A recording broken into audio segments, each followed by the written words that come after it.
তো এখানে দাদাদেরকে আমরা পেয়ে গেছি, তো দাদাদের নামগুলো জেনে নেব আমরা। আমার নাম গৌতম রজক। আমার নাম অমৃত বাউরি। আচ্ছা, অমৃত দা। তো ব্যাপারটা হচ্ছে যে আমরা মানে আমাদের একটা ইউটিউবে চ্যানেল রয়েছে, তো সেটাতে কী করে আমরা জাস্ট র্যান্ডম পাবলিকের কাছে যাই এবং রিয়াকশান সেখানে নিই, ঠিক আছে? তো দেখো, আচ্ছা তোমাদের বাড়ি কোথায়? আমার বাড়ি টাউনে বাড়ি, আমার মুন্সিফডাঙ্গা। হ্যাঁ। তোমার? আমার গ্রামে, প্রত্যন্ত এক গ্রামে বাড়ি আমার। আচ্ছা, কি করা হয় তোমার? আমি এখন আপাতত স্টুডেন্ট। স্টুডেন্ট। আমি স্যাম এই হ্যাঁ এখন স্টাডি করছে কিছু জবের জন্য। মানে মানে পড়াশোনার সাথে তারা এখনও যুক্ত রয়েছে। আমাদের আজকে টপিক হচ্ছে যে কারা বেশি বুদ্ধিমান, ছেলেরা না মেয়েরা? তোমার মতামত কি বলো? যদি সার্বিকভাবে বিচার করা যায়, মানে কয়েকটা মানে কি বলবো ক্রাইটেরিয়া দু একটা তো থাকে, সার্বিকভাবে বিচার করলে সেটা ছেলেরাই বুদ্ধিমান। ছেলেরা? হ্যাঁ, তার আমি জবাব দিতেও প্রস্তুত আছি, কি জিজ্ঞেস করো এর কাছে। ঠিক আছে, দাদার কাছ থেকে জেনে নেবো জবাব আরও ডিটেলসে। তো দাদা দেখি, দাদা কী বলো? এদিকে দেখো, ছেলে মেয়ে হিসেবে নয়, যে কেউ হতে পারে, একটা মেয়েও বুদ্ধিমতী হতে পারে বা একটা ছেলেও বুদ্ধিমান হতে পারে, সেটা তার চিন্তা ভাবনার মধ্যে দিয়ে বুদ্ধিমান বা বুদ্ধিমতী বলতে পারে।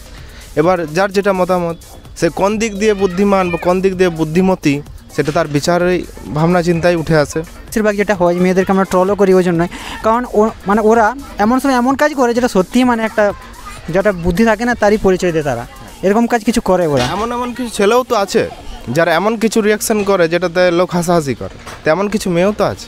মানে দাদা বলতে যাচ্ছে দুজনের সমান, ঠিক আছে? ব্যাপারটা হচ্ছে যে মানে ছেলেরাও একদিক থেকে বোকা বলতে পারো আর মেয়েরাও বোকা, সেটা সিচুয়েশনের উপর ডিপেন্ড করে নাকি? আচ্ছা, দাদার উত্তর শুনি, দাদা কি বলবো বলছিলেন? আমি দুদিকটাই যে কোনো একটা পাল্লা নিয়ে আমি থাকতে পারি, পছন্দও করি আমি যে কোনো, যে দুদিকেই, যেটা একটা ফেমিনিজমের যদি কেউ বলে যুগ কিংবা নারীবাদী যেটাকে বলে, তার থেকে আমি নাই, আমি বুদ্ধিমান মনে করি ছেলেদের, মোর দেন বেটার, মেয়েদের থেকে ছেলেদের বুদ্ধি বেশি। এবার বিভিন্ন মানে ফিল্ডে আছে, হ্যাঁ, যেমন যদি বলে কেউ যদি ফুল তোলার দিক থেকে, সেটা ফুল তোলার দিক থেকে মেয়েরা বুদ্ধিমতী হয়, ছেলেরা সেখানে নাই। আচ্ছা, কেন ফুল তোলার দিক থেকে? কোন দিকটা জানতে চাইছেন, মানে কোন দিকটা জানতে চাইছেন? যে একটা তো ইয়ে আছে, এডুকেশন আছে কিংবা কোনো টেকনিক্যাল ইয়ে আছে, যে কোনো কোন দিকটা জানতে চাইছেন সেই হিসাবে আমি বলতে চাইছি যেটা যে কমন সেন্স। আচ্ছা, কমন সেন্সে ধরে না, কমন সেন্স তাহলে তুমি কি বলবে, যে ছেলেরা না মেয়েরা? কমন সেন্স মানে অ্যাবসলিউটলি ছেলেরা, কমন সেন্স। ये बड़ी अच्छी बात মানে তাহলে তুমি বলতে চাও কি মেয়েরা কি বোকা নাকি? না, বোকা মানে ছেলেদের সমতুল্য নয়, ছেলেদের সমতুল্য নয়, ওরা একটু নিচেই থাকে।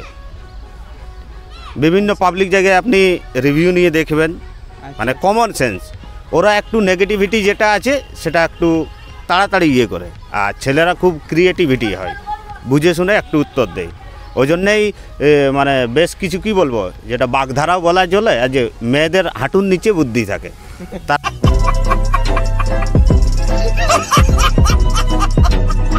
হাঁটুর নিচে বুদ্ধি থাকে, হ্যাঁ। তৎক্ষণাৎ একটা 20টা ওয়ার্ডের আপনি শব্দ বললেন, সেটা বুঝতে আমার 2-3 মিনিট টাইম লাগে, ওরা 30 সেকেন্ডে না বুঝেই উত্তর দিয়ে দেয়, ওই জন্য বলে ওদের হাঁটুর নিচে বুদ্ধি।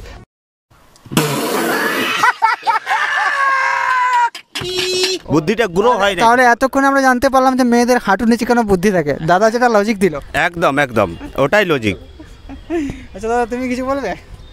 আমি তো বললাম যে ওটাই আর কি, ওটাই। হ্যাঁ, যে সবারই নিজের নিজের বিচার, যে কে বুদ্ধিমান কে বুদ্ধিমতী, সবার নিজের আর কি। ওটা সিচুয়েশন হিসাবে হয়, একটা ছেলেও হতে পারে ওরকম করতে পারে রিয়াকশন যেটা এখন হচ্ছে সমাজে, বা একটা মেয়েও ওরকম করতে পারে। না, তোমার কথা আমি সহমত হতে পারলাম না। কেন? হঠাৎ আমরা 4টা বন্ধু যাচ্ছি, 2টো মেয়ে যাচ্ছে আমাদের সাথে, 3টে বাইকে যাচ্ছি, হলো, হঠাৎ কোনো ছোটোখাটো রাস্তাঘাটে মানে নিত্যদিনের যাত্রা বলতে চলে ইনসিডেন্ট, যেটা অ্যাক্সিডেন্ট হয় ছোটোখাটো, মেয়েরা হামাও করে কাঁদতে,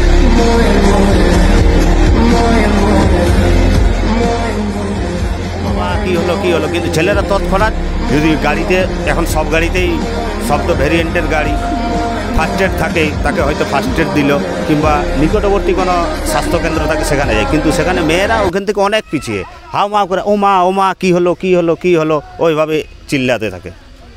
মানে মেয়েরা কোনো সিচুয়েশন যদি পড়ে তো ওরা মানে উপস্থিত বুদ্ধি না খাটিয়ে ওদের আগে চোখ থেকে জলটা পড়ে নাকি?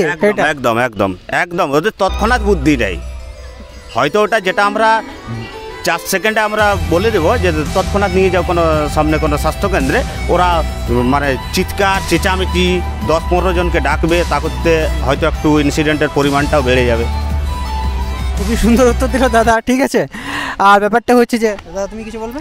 দেখো ওরকমভাবে চিন্তা ভাবনা করে, তো ওর জন্য ওটা ঠিক যে ও বলছে মেয়েদের বুদ্ধি হাঁটুর নিচে থাকে, কিন্তু সবাই তো ওরকম নয়, সবাই আলাদাভাবে।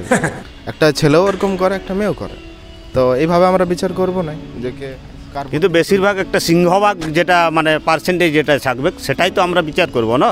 যেমন সবাই একজন যে নির্বাচন যারা লড়ে, কাকে একদম নির্বাচন ক্ষেত্রে দেখে যে বেশি ভোট পায়, হ্যাঁ, মানে যার বেশি মত জনমত যার দিকে, সেটাই তো আমরা বিচার করব। হ্যাঁ, আমি 10টা মেয়েকে নিয়ে সার্ভে করলাম কোনো জায়গাতে, 10টা মেয়ের সাথে 2টো ছেলে গেলাম, সেখানে ওদের এক রিয়েক্ট। আর যদি 20টা মেয়েকে নিয়েও যদি যাই কোনো জায়গায়, সেখানেও এক রিয়েক্ট ওদের, ওটা তো আমরা মানবো না। ওর জন্যই বলি যে ওদের বুদ্ধি হাঁটুর নিচে। আপনি যে কোনো মেয়েদেরকেও ইয়ে করতে পারেন। মানে মোরাল অফ দ্য স্টোরি হলো, বা যদি এতক্ষণ থেকে দাদার সাথে যে কনভারসেশন করলাম, এটাই দাঁড়ালো যে আমাদের যেমন অভিনব বৃন্দা রয়েছেন, সেরকমই মেয়েদেরও আছে কি ম্যারিকম রয়েছে। একদম একদম একদম। আচ্ছা দাদা দেখো, তো আমরা প্রতি সেশনে একটা করে কোয়েশ্চেন রাখি, ঠিক আছে? তো এই মুহূর্তে মাথায় একটা এলো, তো তোমাদেরকে কোয়েশ্চেন একটা কিছু জিজ্ঞেস করছি, উত্তর দিও, ঠিক আছে? ব্যাপারটা হচ্ছে দাদা, প্রথমে বলে দিচ্ছি নেগেটিভ মাইন্ড নিও না, ঠিক আছে? এমন একটা জিনিস, মানে ছেলেরও আছে মেয়েরও আছে, সব মানুষেরই থাকে, ঠিক আছে? সব মানুষেরই থাকে, আর বেঁচে থাকতে গেলে এটা লাগেও, ঠিক আছে? এটা মানে থাকেই, একদিক থেকে বলতে পারো গড গিফটেড।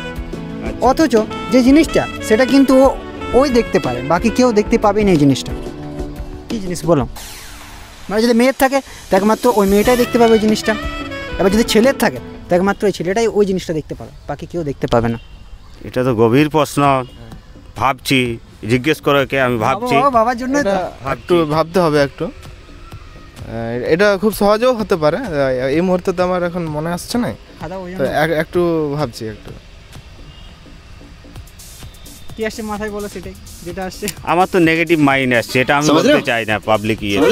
দাদা নেগেটিভ মাইন্ড আসছে দাদা, হ্যাঁ ওটা আমি চাই না বলতে। আমি রিপিট করছি যে ছেলেরও আছে মেয়েরও আছে, প্রতিটা মানুষেরই থাকে, বাঁচতে গেলে এটা থাকেই, ঠিক আছে? বা আছে, গড গিফটেড বলতে পারো। কিন্তু ব্যাপারটা হচ্ছে ওই জিনিসটা কেবলমাত্র ওই দেখতে পারে, হয় ছেলেটাই দেখতে পাবে ওই ছেলেটা, মানে যেটা মানে যার যেটা জিনিস, এবং মেয়েটাই ওই দেখতে পারে জিনিসটা, আর বাকি অন্য আদার্স কেউ দেখতে পারবে না, চাইলেও পারবে না। ভালোবাসা। দাদা কি আসছে মানে আসলে কিছু হিন্স দিলে ভালো হতো। দুটো ক্লু দেন। হ্যাঁ, ক্লু বললাম যে প্রতিটি মানুষের এটা আছে, ঠিক আছে? ভালো করে ভাবো। ব্যাপারটা হচ্ছে আছে অঙ্গ প্রত্যঙ্গ কি অঙ্গ এত ডিটেলস যদি আমি বলে দিলাম তো উত্তরটাই আমি বলে দিলাম, তাহলে আর সেশনটার মজাটা আর কি, ঠিক আছে? ব্যাপারটা হচ্ছে যে এটা চাই মানুষ, এটা ছাড়া অচল, মানুষের জীবনের মানে বলতে পারো একটা গুরুত্বপূর্ণ জিনিস এটা একটা, আর প্রতিটা মানুষ এটার জন্য বেঁচে আছে। ভালোবাসার জন্য বেঁচে আছে, নিজের ভালোবাসা। দাদা কি মনে হচ্ছে? আমার ঠিক জানা নেই ভাই, জানা নেই না। নিজের ভালোবাসা, আর সার্বিকভাবে যদি দুনিয়াকে ভালোবাসতে হয় তো আগে নিজেকে ভালোবাসতে হয়। এবার নিজের ভালোবাসা অপরের কী করে মিল খাবে? আচ্ছা আচ্ছা, তার উত্তরটা আমি বলে দিই। আচ্ছা বল। উত্তরটা হচ্ছে যে স্বপ্ন বা ড্রিম। তোমার ড্রিম কেবলমাত্র তুমিও দেখতে পারো, ঠিক আছে? যদি মেয়ের বলো, স্বপ্ন প্রতিটি মানুষের রয়েছে, কারণ যদি যে মানুষের স্বপ্ন নেই, বেঁচে থাকা আর মরা সমান। ঠিক ঠিক ঠিক, হতে পারে, তোমার কথা ঠিক, হতে পারে, হতে পারে। ড্রিম, ঠিক আছে? না ধন্যবাদ তোমাকেও, অনেক অশেষ ধন্যবাদ, এতখানি সময় দিলে আমাদের সাথে, ঠিক আছে? আর পরেও কিছু একটা নতুন জিনিস শিখলাম। খুব ভালো লাগলো আমাদের, শিখার কোনো শেষ নাই, কিন্তু তাও একটা মানে এত কমন জিনিস আপনাদের কাছ থেকে জানতে পারলাম, অনেক ভালো লাগলো। আপনি বলো না, তুমি দাদার মতোই, দাদার মতোই বলতে, ভাইয়ের মতো, ভাই মনে করো আমাকে, ঠিক আছে? ভাই তোমাদের একদম ধন্যবাদ, তোমাদের চ্যানেলকে ধন্যবাদ, তোমাদের চ্যানেলকে অনেক ভালো লাগলো কথাটা বলে। হ্যাঁ ওইদিকে বলো, অনেক ভালো লাগলো, ধন্যবাদ। আশা করি সবাই চ্যানেলটিকে সাবস্ক্রাইব করবেন। ভালো লাগলো খুব। হ্যাঁ, কেমন লাগলো বলো সেশনটা? খুব ভালো লাগলো সেশনটা, দুর্দান্ত সেশন। নেক্সট পরবর্তী পর্বতে কোনো দিন যদি পুরুলিয়াতে আমরা ঘুরি দেখা হবে, আর দয়া করে সবকে বলবো যে এরকম সেশন মানে যারা হয়তো সোশ্যাল মিডিয়ায় দেখতেই পাবে, এই সেশনে অংশগ্রহণ করবে। আর আপনাদের তোমাদের চ্যানেলটাকে লাইক, কমেন্ট, শেয়ার সব কিছু করে দেবে একদম যেমন ভালোভাবে চলে। আর আমরা তো কেউ বলার কিছু নেই, মানে জাস্ট আমরা বলতেই পারবো সব থেকে উপরে আছে উনি যে ভগবান, ওপরওয়ালা। ওর কাছেও আমরা প্রার্থনা করছি হ্যাঁ। যেন আপনাদের চ্যানেল গ্রো হয়, খুব grow সব হয় কিছু ইয়ে হয়। চলো ধন্যবাদ, ঠিক আছে। দাদারা তো বলে দিল, আমি আর কিছু আলাদা করে বলবো না। বাকি তোমাদের যা করা তোমরা করে নেবে, তোমরা খুব বুদ্ধিমান, ঠিক আছে। তাই আর বাড়তি কিছু বলছি না। চলো দেখা হচ্ছে নতুন একটি ভিডিওতে, পাশে দেখো।